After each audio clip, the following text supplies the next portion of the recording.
Hello friends, मैं आपका दोस्त रानू आपके लिए लेके आ चुका हूँ एक नई वीडियो जिसमें आज हम लोग बात करने वाले हैं एटॉमिक स्ट्रक्चर।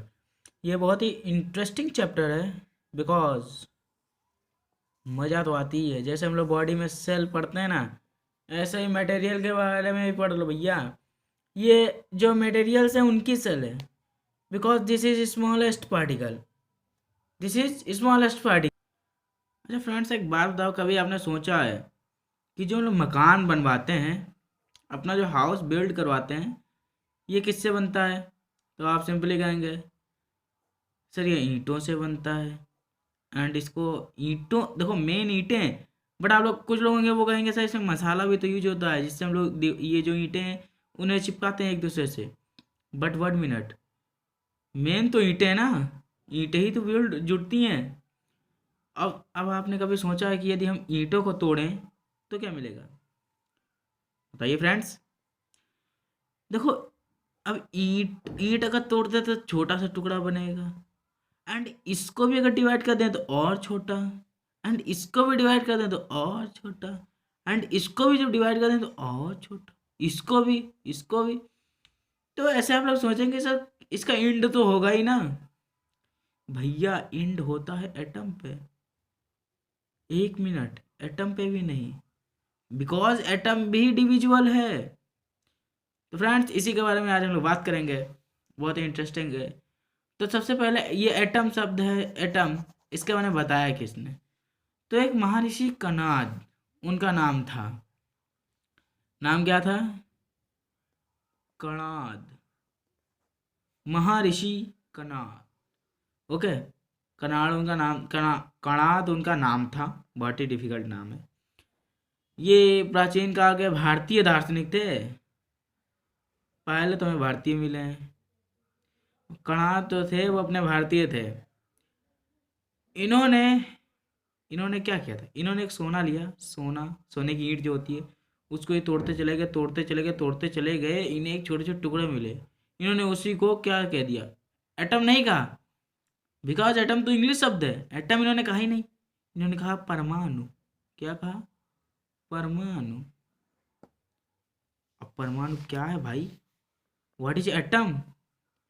अब हम लोग एटम के बारे में पढ़ेंगे, मतलब कि एटम मतलब क्या होता है? परमाणु। एटम मतलब क्या होता है? परमाणु। तो एटम किसी भी पदार्थ का सबसे सूक्ष्मतम कण है। सबसे सूक्ष्मतम कण है, मतलब कि स्मॉलेस्ट है। ठीक, smallest unit of any matter. किसी भी पदार्थ का सबसे सूक्ष्मतम कण क्या होता है? एटम, परमाणु होता है। एंड दूसरा होता है मॉलिक्यूल। ठीक है, मॉलिक्यूल। मॉलिक्यूल मतलब होता है अणु। अब इसमें बहुत लोगों को कन्फ्यूजन होती हुई होगी कि सर अणु, ये नाम छोटा लग रहा, तो यही स्मॉलेस्ट यूनिट होती होगी। एंड परमाणु ये लग रहा बोलने में थोड़ा बड़ा है, ये बट ये नहीं है। अब इंग्लिश पे जाइए। एटम छोटा है, मॉलिक्यूल बड़ा है। तो atom is the smallest unit of any particle, and it takes part in chemical reaction. अब इसको हिंदी में समझ लो, जो परमाणु है वो स्वतंत्र अवस्था में रहता है। ठीक, परमाणु क्या है? स्वतंत्र अवस्था में रहता है, फ्री रहता है एकदम, कि वो कोई भी इस पे झकझक नहीं चाहिए। पहला, ये स्वतंत्र अवस्था में रहता है, फ्री रहता है एकदम। 1 मिनट, ये फ्री कैसे रहेगा भाई? हाँ, नहीं, फ्रेंड से फ्री अवस्था में नहीं रहता है, यही तो आपकी बहुत बड़ी भूल हो जाती है। फ्री नहीं होता है, लेकिन बट ये फ्री नहीं होता है, बट ये रासायनिक अभिक्रियाओं में भाग लेता है, मतलब कि जो केमिकल रिएक्शन है उसमें ये पार्टिसिपेट करता है। कौन? परमाणु। बट जो आपका अणु है ये फ्री रह सकता है।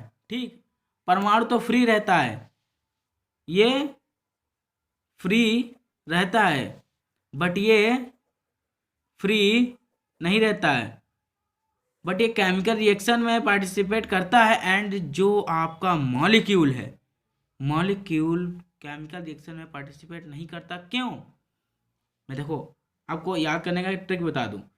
कभी आपने मॉलिक्यूलर बम सुना है? आपने एटॉमिक बम ही नाम सुना होगा। व्हाई? व्हाई? क्यों? क्योंकि ये रासायनिक क्रियाओं में भाग लेता है, एंड ये रासायनिक क्रिया में भाग ही नहीं लेता है, तो इसका तो बन ही नहीं पाएगा ना, इसीलिए इसका बनता है। ओके फ्रेंड्स, अब जैसे यहाँ पे लिख दिया केवल H, हाइड्रोजन। मैंने आपको पीरियोडिक टेबल याद कराई होगी आपने, मैंने आपको एटॉमिक नंबर भी निकालना सिखाया है। अब जाके मेरी वीडियो देख सकते हैं, सब्सक्राइब कर दीजिएगा। हाइड्रोजन, अब ये केवल हाइड्रोजन एक लिखा तो ये एटम है, बट यदि यहीं पे H2 कर दें तो ये मॉलिक्यूल हो गया। क्या हो गया? मॉलिक्यूल हो गया। ऐसे ऑक्सीजन केवल एक अणु है ना, ऑक्सीजन एक है तो ये अणु है,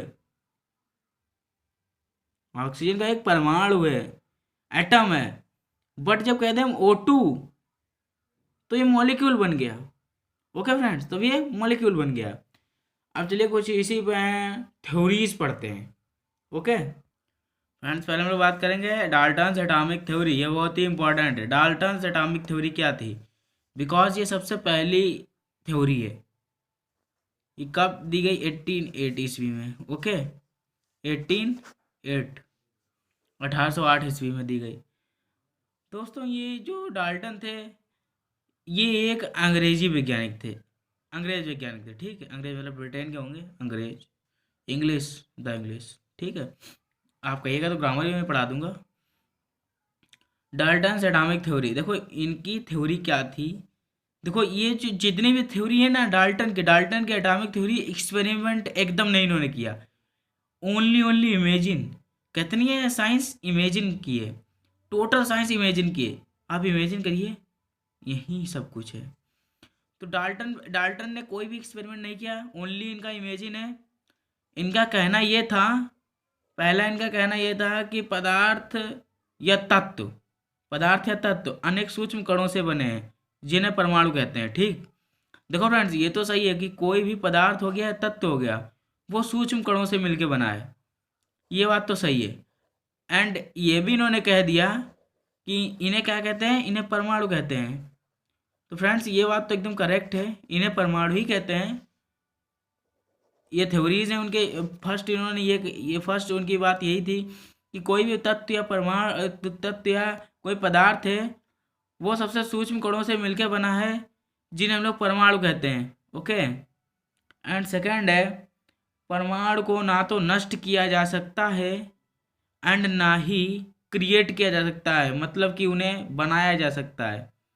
परमाणु नॉट बी क्रिएटेड और not be destroyed, neither be created not be destroyed. Okay, इनको ना ही क्रिएट कर सकते हम लोग एंड ना ही इनको मेड कर सकते हैं।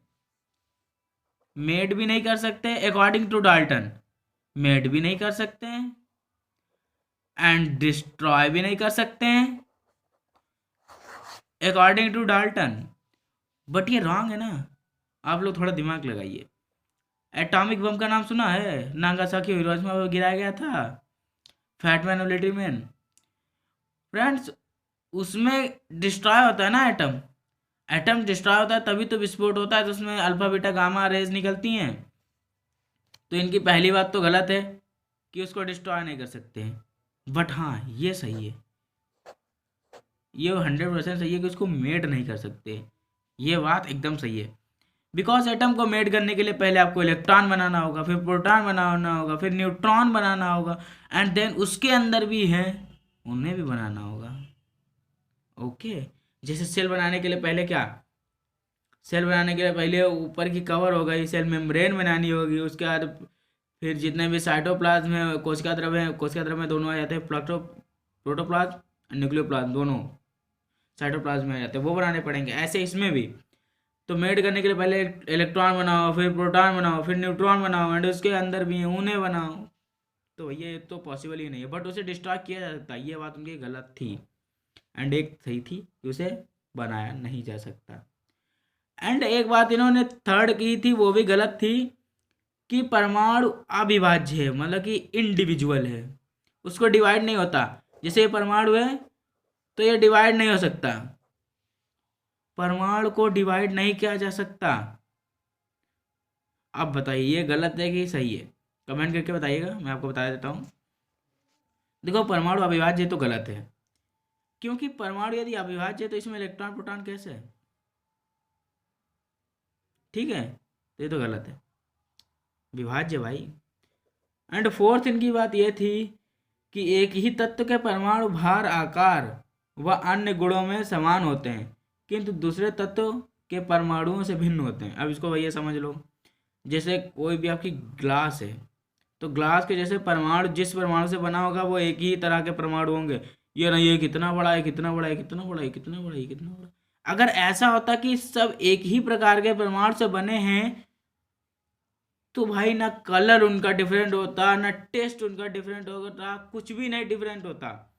जैसे मान लो कोई मीठे परमाणु हैं, उन्हीं से सब मिलके बने तो हर चीज़ मीठी, मिर्चा खा रहे वो भी मीठा है, तो मज़ा ही आ जाती। मिर्चा चैलेंज हम ही जीतते, मिर्चा खा रहे वो भी मीठा लगता, बट ऐसा है नहीं ना। मिर्चा बना है उसके परमाणु डिफरेंट है, एंड जो आपकी शुगर कैन है, गन्ना है, उसके परमाणु मतलब कि हैं एटम्स, वो डिफरेंट है। ओके फ्रेंड्स, तो डिफरेंट डिफरेंट परमाणुओं से डिफरेंट डिफरेंट थिंग्स बनती हैं, ये नहीं कि सब में एक ही प्रकार के हैं।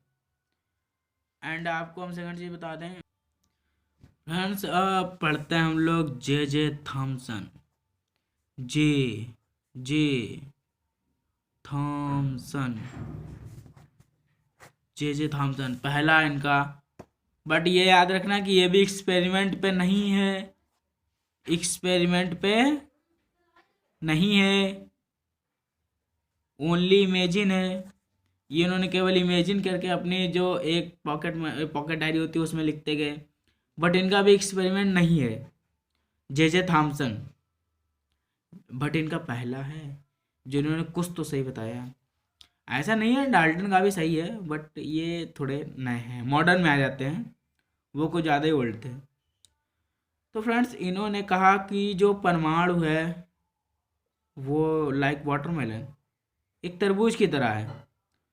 एंड फ्रेंड्स उसमें जो बीच में न्यूक्लियर होता है, इन्होंने कहा जितने भी प्लस वाले मतलब कि पॉजिटिवली चार्ज हैं वो सब बीच में है, सेंटर में है।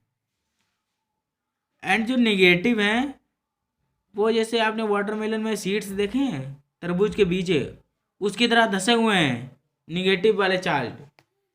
मतलब कि अब अपनी भाषा में जो प्रोटॉन है वो बीच में है, बट इलेक्ट्रॉन है उनकी वो कोई फिक्स्ड सेल नहीं है, ऐसे ही राउंड कर रहे हैं। तो फ्रेंड्स इन्होंने ये कहा था कि जैसे जो जितने भी प्लस हैं पॉजिटिव वाले चार्ज है वो बीच में है, सब मैग्नेट की तरह नहीं है। जैसे मैग्नेट में आयरन की जो छोटी छोटी हम लोग काट के ऐसे रख देते हैं, स्लाइस वो चिपक जाती हैं, एक बंच टाइप का बना देती हैं, वैसे हैं सारे पॉजिटिव बीच में है, एंड जो निगेटिव है वो तरबूज के बीज की तरह धसे हुए हैं, कोई फिक्स नहीं है, जिसका मन जहाँ है वहीं लगा हुआ है।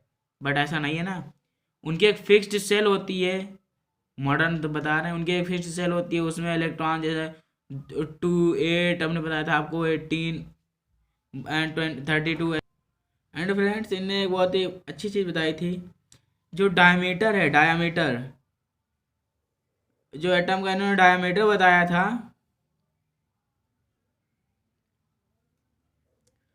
वो इन्होंने डायमीटर बताया था 10⁻⁻10 मीटर का होता है डायमीटर, ठीक। 10⁻⁻10 मीटर का इन्होंने डायमीटर बताया, मतलब व्यास, व्यास बताया। ओके, एंड जो न्यूक्लियस का उन्होंने निकालेंगे, न्यूक्लियस का देखो निकाल सकते हैं,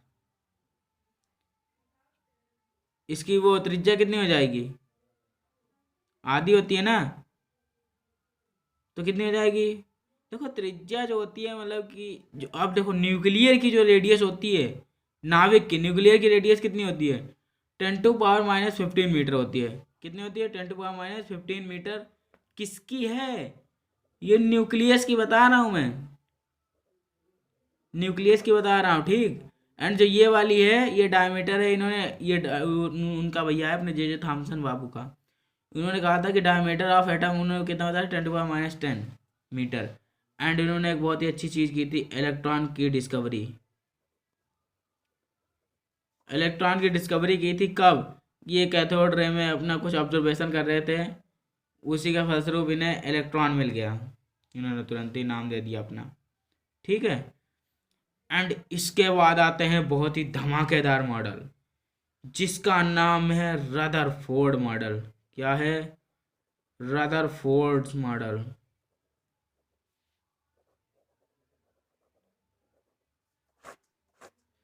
रदरफोर्ड मॉडल फ्रेंड्स, यहाँ पे रदरफोर्ड का नाभिकीय मॉडल होता है, बिकॉज इन्होंने न्यूक्लियर की डिस्कवरी की। Rutherford nuclear model. अब भैया देखो, इनका बहुत ही अच्छा मॉडल है, याद रखना। इन्होंने, इनका दिमाग चल गया। ठीक है। इनका पहला मॉडल है जो एक्सपेरिमेंट पे है, नहीं तो अपने भैया जे थॉमसन का भी नहीं था, डाल्टन का भी नहीं था। बट रदरफोर्ड का जो है वो एक्सपेरिमेंट पे पूरा। हंस ले तो गलत हो जाता है। रदरफोर्ड का नाभिकीय मॉडल पूरा एक्सपेरिमेंट पे है। इन्होंने एक्सपेरिमेंट क्या किया वो बताते हैं। इन्होंने एक सोने की एक पन्नी ली। सोने की पन्नी जो पॉलीथीन्स आती हैं, वो कितनी थी जानते हैं? कितनी पतली थी? 0.0004 सेंटीमीटर। इतनी छोटी थी। इमेजिन करो कितना पतला होगा। 0.000004 सेंटीमीटर। अब इसको वैसे अगर कन्वर्ट करें, 4 1 2 3 4,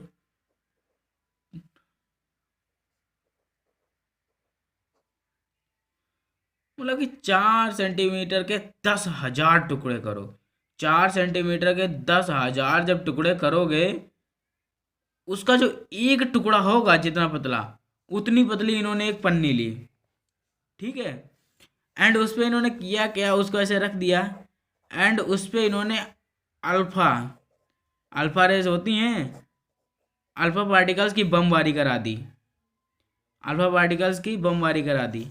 अब हुआ कुछ यूं कि मान लो ये एक न्यूक्लियर है, एंड ये ये पूरा एटम, एंड ये इसका न्यूक्लियस है। एंड ये अल्फा पार्टिकल आ रहा आ रहा है आ रहा है आ रहा है आ रहा है। जो बाहर से थे वो तो यूं सीधे चले गए, बट ऐसे कुछ आए, ऐसे वो ऐसे डाइवर्ट हो गए। एंड एक ऐसे सेंटर पे आया। ठीक। वो इधर जिस पे आया उसी पे चला गया, सिंपली जिस पे गया उसी पे वापस हो गया।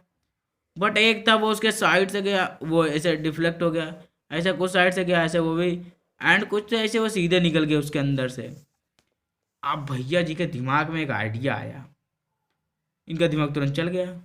इन्होंने कहा ऐसा क्यों हो रहा है, कुछ तो है गड़बड़।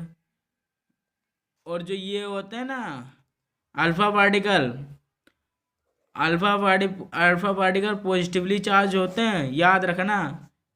अल्फा पार्टिकल पॉजिटिवली चार्ज होते हैं। अल्फा होता है, एक बीटा होता है, एंड एक गामा। गामा कैसे बनता है भैया? ऐसे शायद बनता है। गामा होता है, जिसमें गामा तो जीरो होता है एंड बीटा माइनस होता है। चार्ज याद रखिएगा, मतलब कि ये हो गया proton, electron, neutron, alpha, beta and gamma. ठीक है। अब भैया जी का दिमाग यहाँ पे ये चला। इन्होंने इससे ऑब्जर्वेशन निकाला कि अधिकांश कण थे वो तो पन्नी से टकराए, कुछ तो सीधे चले गए। एंड जो भाई देखो यहाँ पे प्रोटॉन है, मतलब कि प्लस है। एंड जो आ रहा अल्फा कण वो भी प्लस है, तो प्लस प्लस क्या होगा? रिपल्सन होगा, तो ये उसको उधर ढकेल देगा। एंड जो इसमें सीधा है वो सीधे उसी पे टकरा गया। सोच लो, अगर ये इन्होंने बीटा दे दिया होगा तो यही परमाणु बम बन जाता। उनका एक्सपेरिमेंट का भगवान ने घर कर दे जाके एक्सपेरिमेंट। ठीक है फ्रेंड्स, समझते हैं इसको और क्लियरिटी से। अब दोस्तों हम लोग समझते हैं कि रदरफोर्ड ने जो प्रयोग किए उसे निष्कर्ष क्या निकले हैं, मतलब कंक्लूजन क्या निकले हैं, रिजल्ट, जिसे हम लोग रिजल्ट कहते हैं।